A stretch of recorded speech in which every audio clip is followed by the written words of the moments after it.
Hello everybody, Brad Johnson here, and in this video we're going to be talking about Earth's will and karmic law.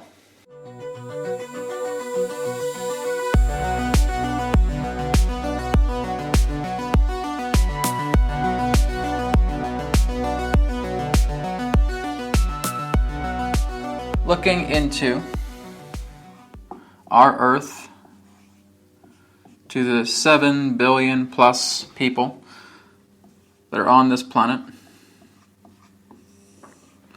each and every single one of us is the culmination to the Earth's natural will. Now, because of the Earth's will, this is the reason why we have a concurrent timeline as we do, right? From all of the countless events that have come together through the 7 billion plus people on this planet, through everything that represents humanity's imprint, from everything that represents nature's imprint, from animals, from plant life, from everything that represents the environment. All of this has culminated together into what we would refer to as concurrent reality. Some people may look back into the courses of history and saying, what would happen if this actually took place instead? Wouldn't it be possible for someone to travel back in time and being able to change history as it needs to, and in that way it would affect our concurrent timeline? The answer would be no, it's not possible. And the reason being is because planet Earth has a will. Because planet Earth has a will, we are not able to change that will, regardless if we have time travel technology, regardless if we feel it would be better off if we had this change, that way it would work together in humanity's favor. Perhaps that may be true in certain extents. The whole idea is that because Earth has a will, because this is a genuine representation of her energy, of everything that we're experiencing through our own lives, individually and collectively, it is not possible to go back, for example, in time and try to alter a dimensional line.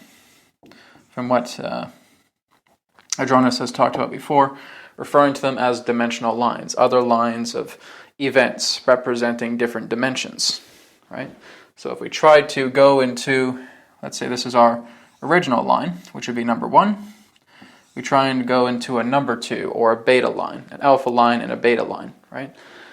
The beta line would represent the alternative reality.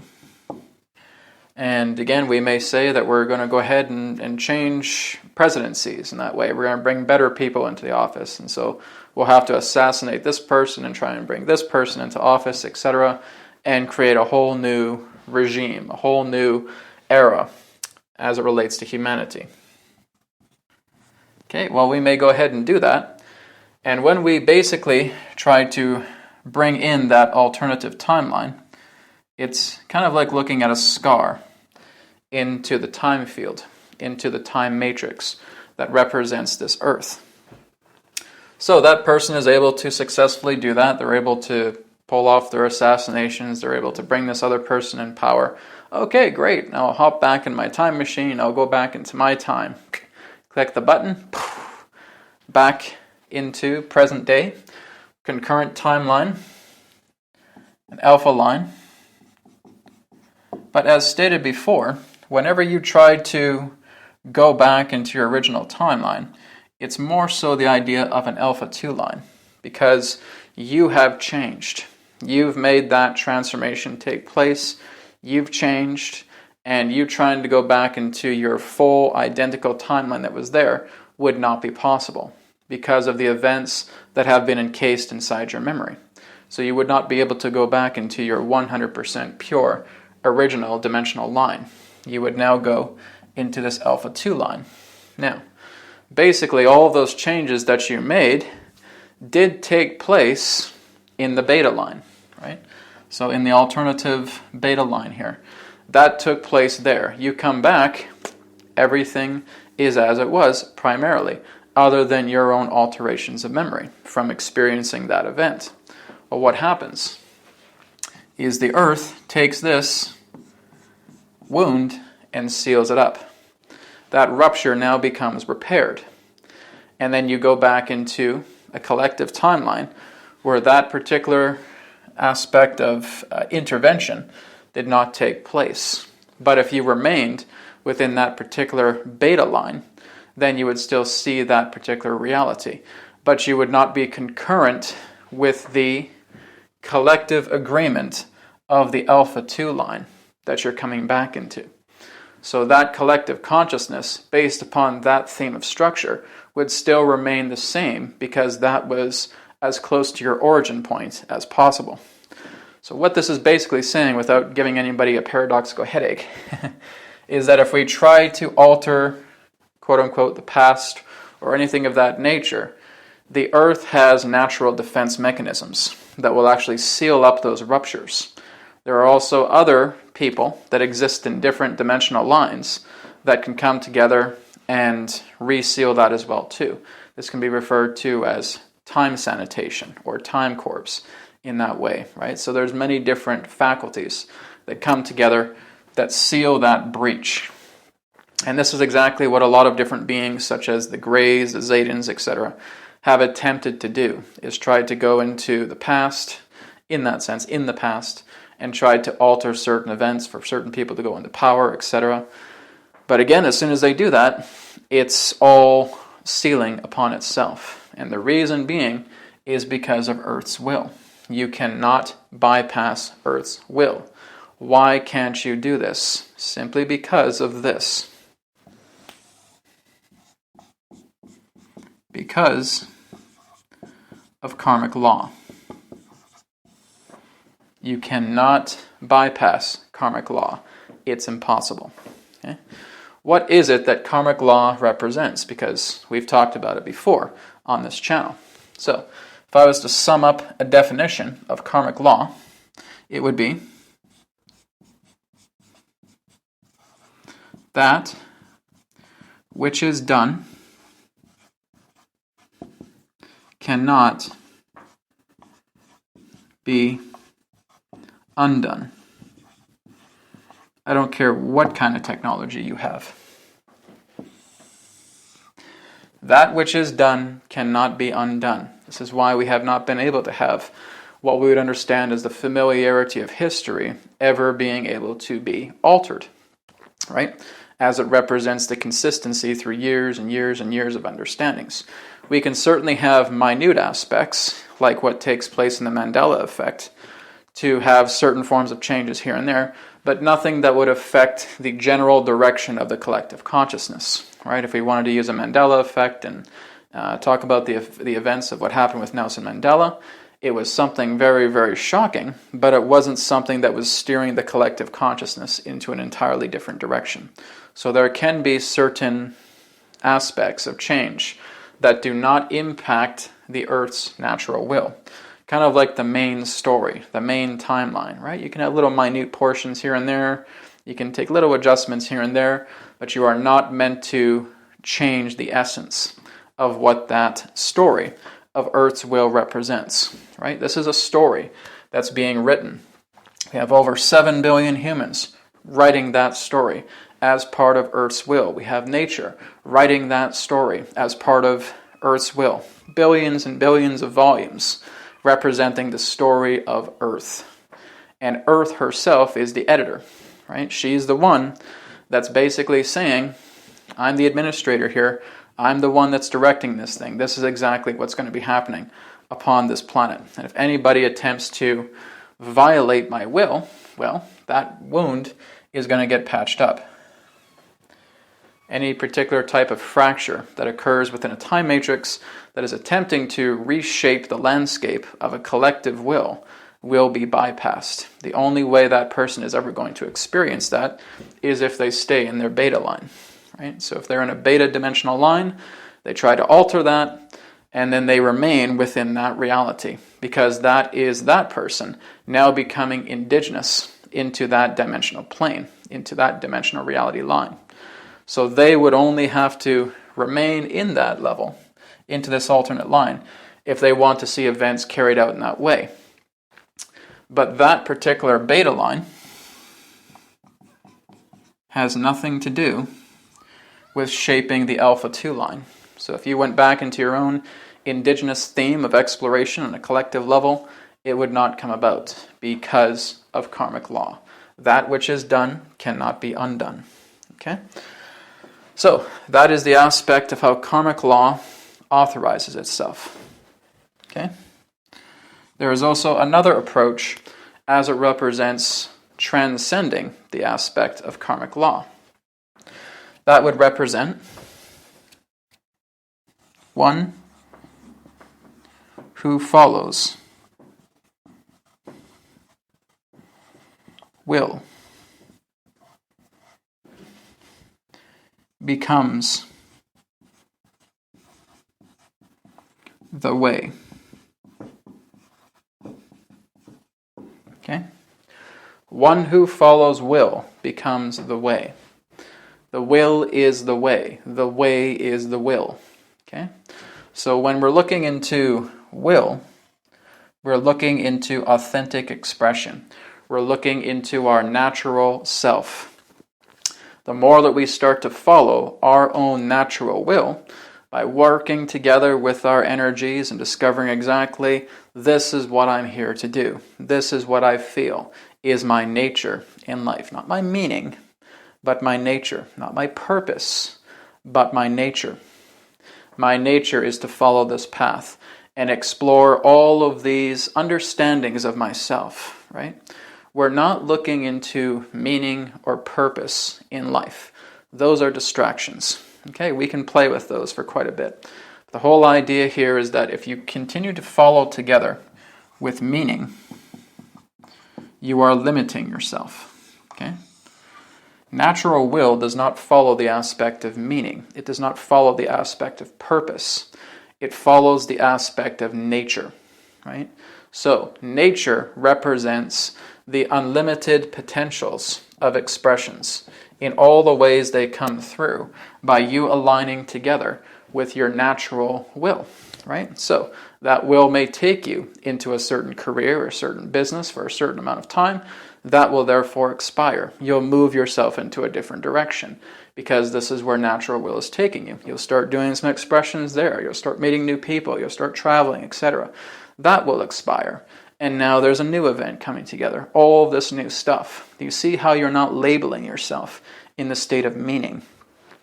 It is about understanding the nature of yourself. The nature of yourself is the state of will. It's not about meaning. It's not about purpose. Those, again, will lead you into limitations based upon yourself. They can be fun to explore. There's a lot of fun themes in the understanding of meaning, but they are not nature. This is again where Jonas refers to coherency, right? Coherency is the complete emphasis of will. It is the complete emphasis of nature, right? So the more that you try to put meaning into things is your own particular implications of belief. Meanings equal belief, okay? That's simply what they represent. So as long as we keep playing with meaning, we are subscribing ourselves to all of this aspect of belief, right? So the only way that we are able to truly be in harmony with the earth, be in harmony with ourselves, is when we stop planting all of these feelings that we need to change everything around us externally. Outside of ourselves needs to be manipulated. These people I can't stand, so I have to manipulate them in some way. This job I can't stand, so I have to manipulate it somewhere. I have to try and change it to my meaning again. Meaning, belief, belief, belief, belief. And that is the confinement, is the idea of feeling that you are putting so much belief, so much meaning, and so much purpose into things that you're missing the entire point about why you're here. It is the nature of expressing your own will. The ability for you to act symbiotically in relationship together with the earth and letting will, the natural way, come through you. And you are the vessel for that natural will. You serve the will of the universe, right? Planetary will serves the nature of galactic will. Galactic will serves the nature of maybe the local neighborhood galaxy will, right? The local neighborhood galaxy will continues to follow universal will. And then it goes into multi-universal will, etc. It continues to go and go and to go. We all represent symbiotic hosts for that which represents microcosmic to macrocosmic relationship. It is the idea that nature gives us the plethora of everything that we have the opportunity to experience once we follow authenticity. So, this is why we are following Earth's will, because it is a macrocosmic aspect to the microcosmic degree that represents our own will. And when we start to follow our own will, one who follows will becomes the way. And that is how you come in terms with karmic law. You are no longer bonded by karma once you start to follow a path of authenticity, which means you take yourself where the currents of life take you without trying to squabble about it, without trying to fight it, without saying, well, if I go that direction, I'm not going to make enough money. If I go this direction, I'll move out, I'll lose this deal or this house or whatever it may be. And we basically retaliate, right? So we go back into the idea of trying to change that which has been done. We have that thought within our mind. That has been done. This thought is now growing into something manifesting within our reality. That has been done. You cannot change it, right? So it's whenever you're in an opposition of this, that which is done cannot be undone. And if you are attempting to undo what has been done, this is what happens to you. If I did that 100 trillion billion more times, that still wouldn't give the appropriate impression, right? You're going in a feedback loop, and you'll continue to stay within that feedback loop because you're trying to assign new meaning to a situation that you feel you control and bypass natural will and natural law and feel that you can do this and it'll never stop, and my God, somehow I'll try and get this to work, and I'll get this to work lifetime after lifetime after lifetime after lifetime after lifetime after lifetime after lifetime after lifetime after lifetime after lifetime. You're still running this wheel. It never stops until you say, okay, I'm done. I cannot get this to work. No, because you're trying to control everything. You're trying to manipulate the external. You're trying to manipulate Earth's will, and it cannot be done. No matter how much you try, no matter how much you put so much effort into it, no matter how much you complain or moan about it, does not matter. You have an authentic path, and you keep trying to bypass it by following this own perturbed aspect of your own meaning, of your own purpose, and saying, this is what I'm here to do. I got this one little impression, and this is my purpose. I have to become this person, and only this person, and I'll never be anything else. Then you're putting yourself in purpose, and you're trapping yourself by doing that, right? It's not to say, like I said, that there are some fun things that you can find through meaning and all that. It's not to say you need to abandon it entirely, but look into the idea of the aspect of meaning of something that is malleable, something that is interchangeable. Don't put a stamp on it. Don't carve it in stone and thinking, this is who I am. I'm a healer, period. I'm a light worker, period, right? And that's it. I'm nothing else. Okay. And now you're just going to live in the spirals and circles of those particular meanings that you apply to yourself.